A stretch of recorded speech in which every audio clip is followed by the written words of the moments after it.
ہم لائیں گے تاکہ اس کو بوسٹ کریں. تو یہ 2-3 سیکٹر تو ہیں, باقی آہستہ آہستہ ہمارے پاس ٹائم بالکل نہیں ہے, 17-18 مہینے ہیں.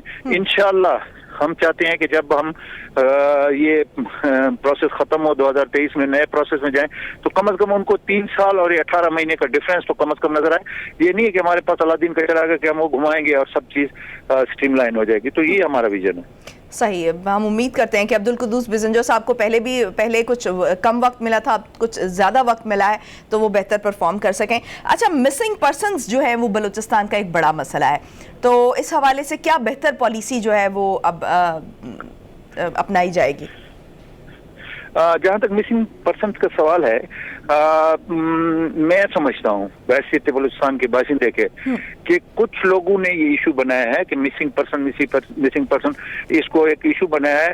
ایز سچ کچھ لوگ اپنی خوشی سے کہیں پہ جا کے کہیں کسی نے رشیا میں, کسی نے یورپ میں, کسی نے امریکہ میں SLM بھی لیے ہوئے ہیں, سلسلہ بھی کیا ہوا ہے, کچھ اپنے قبائلی حساب سے بھی ہوں گے, لیکن ہم یہ نہیں کہتے کہ مسنگ پرسن نہیں ہے. تو یہی میں نے آپ کو کہا نا کہ ہماری فرسٹ پرائرٹی ہے امان. دیکھیں اس صوبے کو ہم نے مل کے چلانا ہے.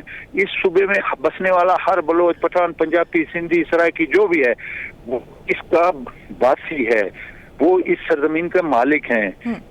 تو ہم ان کے ساتھ بیٹھیں گے.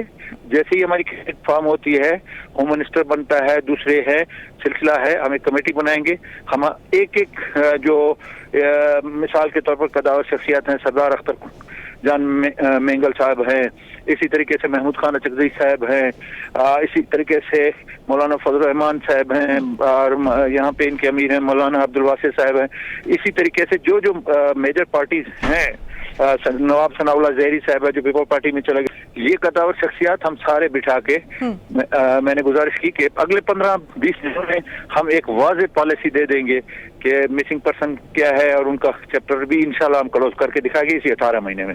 صحیح بھائی, بیوروکریسی جو ہے وہ اس کے حوالے سے کیا آپ کی اسٹریٹجی ہوگی؟ کیونکہ جو پچھلا ٹینیور تھا بزنجو صاحب کا, اس میں بیوروکریسی جو ہے وہ کافی آزاد تھی اپنے کام میں, اپنے معاملات میں. کس کے دور میں؟ جو قدوس بزنجو صاحب کا جو پچھلا دور تھا. جی وہ تو ایک انٹرم پیریڈ تھا, 3 سے 5 مہینے کا تھا. لیکن اس دوران میں بھی جو بیوروکریسی تھی وہ ان سے کافی خوش تھی, کیونکہ انہیں جو ہے وہ ایک حد تک آزادی, کیونکہ کہیں نہ کہیں جو ڈپارٹمنٹس ہوتے ہیں ان کو آزادی بھی چاہیے ہوتی ہے اپنا کام کرنے کے لیے, بہتر پرفارم کرنے کے لیے, تو وہ آزادی دی گئی تھی. تو میرا یہ سوال ہے کہ کیا اس مرتبہ بھی یہی اسٹریٹجی ہوگی؟ میں آپ کا کوشچن سمجھ گیا. ہمارا جو آرڈر آف ڈے نکلا ہے کل, پہلا جو آرڈر سی ایم صاحب نے نکالا ہے کہ جی جو سینٹرلائز کیا گیا تھا ہر چیز سی ایم کے پاس, مطلب جھاڑو خریدنا بھی سی ایم کے پاس, کوئی فنائل خریدنا بھی سی ایم کے پاس, یہ نہیں چلے گا.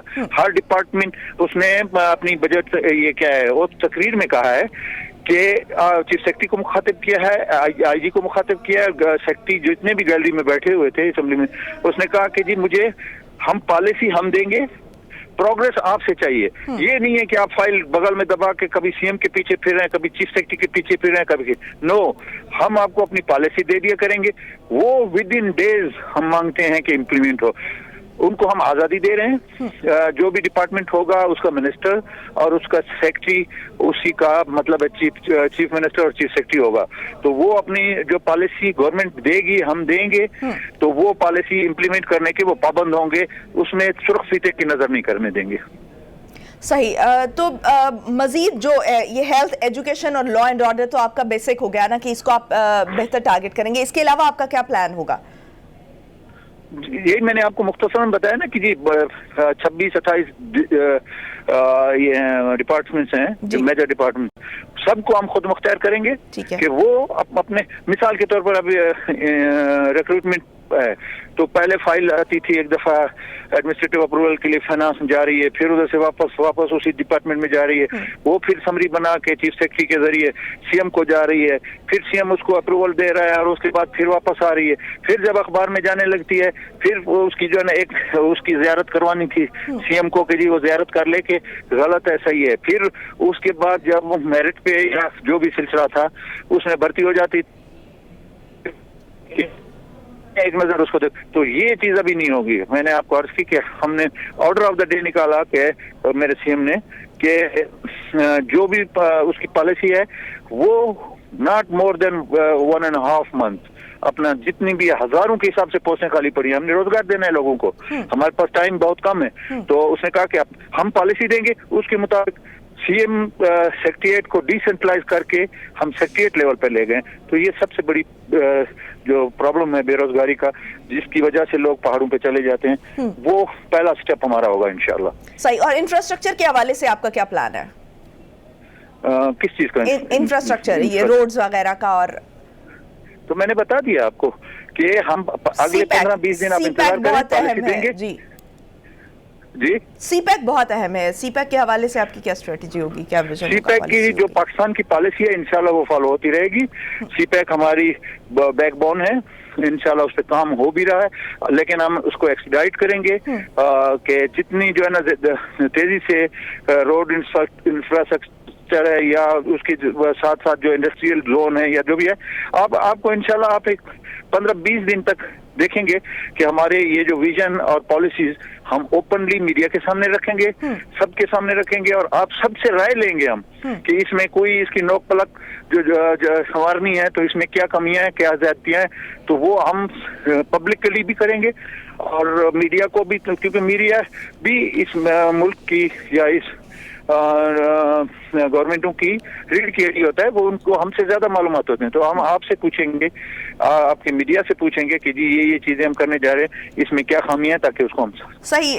کھیتران صاحب آپ ہمارے ساتھ ہی رہیے گا، مجھے بریک لینے کا کہا جا رہا ہے، بریک سے واپس آئیں گے اور پھر یہیں سے بات کے سلسلے کو آگے بڑھائیں گے. Stay with us.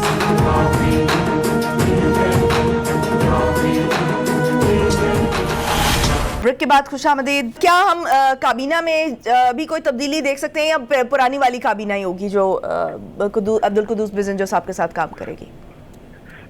جی بالکل اچھا سوال کیا آپ نے. ایسا ہے کہ یہ پہلی دفعہ ہے تاریخ میں 18ویں ترمیم کے بعد. 18ویں ترمیم سے پہلے تو 65 کے 65 ممبروں کو آپ منسٹریاں دے دیتے، کوئی اعتراض نہیں تھا.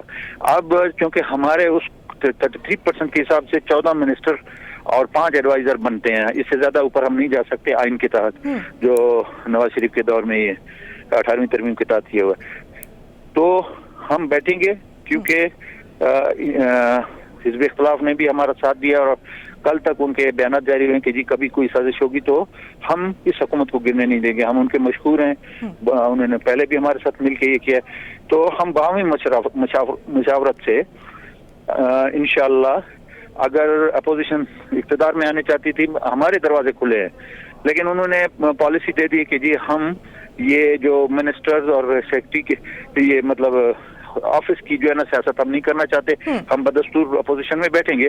تو باقی جو ہمارے ساتھی ہیں مطلب 23-24 اپوزیشن والے نکال کے 41 تقریباً ہیں، تو ہم آپس میں بیٹھیں گے مشاورت سے، کیونکہ ہم نے ایک ٹیم کی صورت میں آگے بڑھنا ہے، نہ کہ ایک فرد کی حیثیت سے کہ جی میرے پاس بہت اچھا محکمہ ہو اور اگلے کے پاس کم نہیں. جس کے پاس اچھا ہوگا یا کم تھوڑا سا کم والا ہوگا، یہ ہم ایک ٹیم کی صورت میں آگے لے کے اس کو چلیں گے. جی تو کیا کوئی تبدیلی دیکھ رہے ہیں ہم، یا وہی پرانی کابینہ ہی چلے گی؟ پرانی کابینہ تو نہیں ہو سکتی. کیسے اس والی آپ کہہ رہی ہیں کہ قدوس والی؟